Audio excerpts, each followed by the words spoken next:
A decimal is a fractional with a denominator of 10, 100, 1000, and so on. And it also needs a decimal point to separate the integral and fractional parts of a number. Okay, and now we're going to study on how to add decimal. We have an example number 1. Add 1 and 362 thousandths to 1 and 4 tenths. Okay, so that is how to read the decimals. Okay, so we have some steps to follow on how to add decimals. Okay, we have 1.362 plus 1.4. Okay, so you will going to observe the decimal point of the given decimals. Okay, so the decimal point must be aligned or must be on the same line. Now drag the point. Again, it must be on the same line. Okay, and then the next step is to add 0. Okay, we have 1.4, it becomes 1.400. Okay, now 1.362 plus 1.400. Okay, 2 plus 0 is 2, 6 plus 0 is 6, 3 plus 4 is 7, and 1 plus 1 equals 2.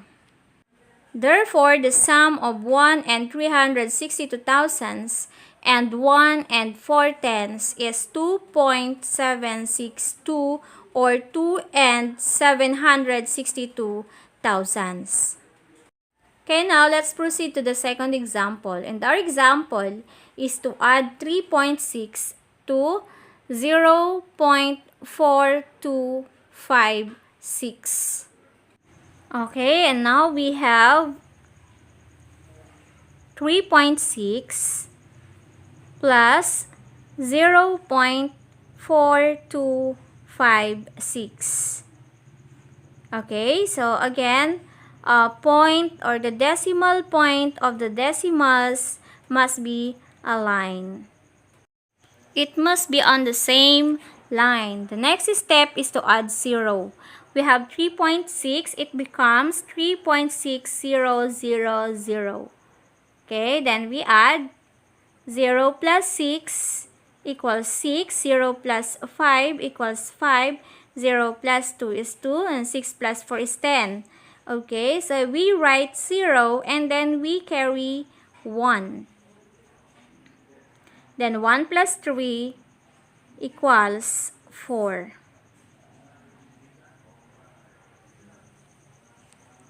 Okay, therefore, the sum of 3.6 and 0.4256 is 4.0256. So that is how to add decimals.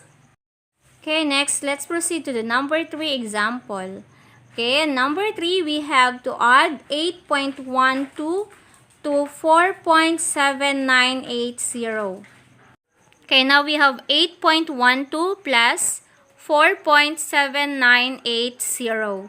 Okay, equals, again, you're going to observe the decimal points of the given decimals. Okay, decimal points must be aligned or it is on the same line. Then add 0, so it becomes 8.1200. 0 plus 0 is equal to 0. 0 plus 8 is 8. 2 plus 9 is equal to 11. Okay, then we write 1 and then we have to carry 1. So therefore, we have 1 plus 1 is 2 plus 7 equals 9.